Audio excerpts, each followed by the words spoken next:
puluhan mahasiswa Papua yang tergabung dalam komunitas mahasiswa Papua Sriwijaya menggelar aksi demonstrasi di depan kantor DPRD Provinsi Sumatera Selatan untuk menyuarakan penolakan aktivitas tambang nikel di kawasan Raja Ampat.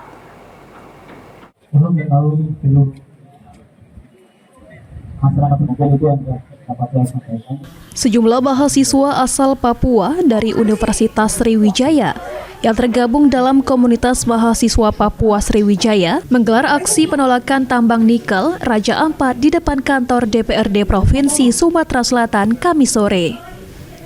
Ketua Komunitas Papua Mahasiswa Sriwijaya, Alfian Tebay, mengatakan, poin utama dari aksi yang dilakukan yakni mendesak Ketua DPRD Provinsi Sumsel untuk mencabut perizinan induk dari 4 perusahaan tambang di Raja Ampat. Lantaran jika tidak dihentikan, tambang nikel di Raja Ampat dapat menimbulkan kerusakan lingkungan, ekosistem laut, dan kawasan wisata berkelas dunia yang ada. Yang pertama, kami sangat menuntut PT GAK yang menjadi induk dari keempat perusahaan itu harus dicabut. Kalau tidak dicabut, kami akan terus menuntut hal ini kayak gitu. Makanya kami membawa poin itu kan harus Ketua DPRD Provinsi Sumatera harus menerima aspirasi ini dan bawa ke pusat DPR dan sampai ke Presiden Prabowo. Bahwasanya apa yang kami sampaikan itu adalah isi hati, sakit hati dari beberapa hal yang terjadi di tanah Papua.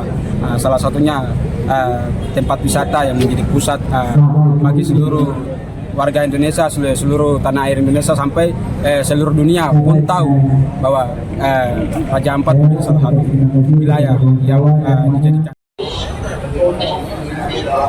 Melalui video call, Wakil Ketua DPRD Provinsi Sumatera Selatan, Nopianto, menerima usulan para mahasiswa. DPRD Provinsi Sumatera Selatan akan memfasilitasi mahasiswa Papua Sriwijaya untuk berdialog langsung dengan Ketua DPRD Provinsi Sumsel setelah kepulangan dari dinas. Hafid Zainul, PAL TV.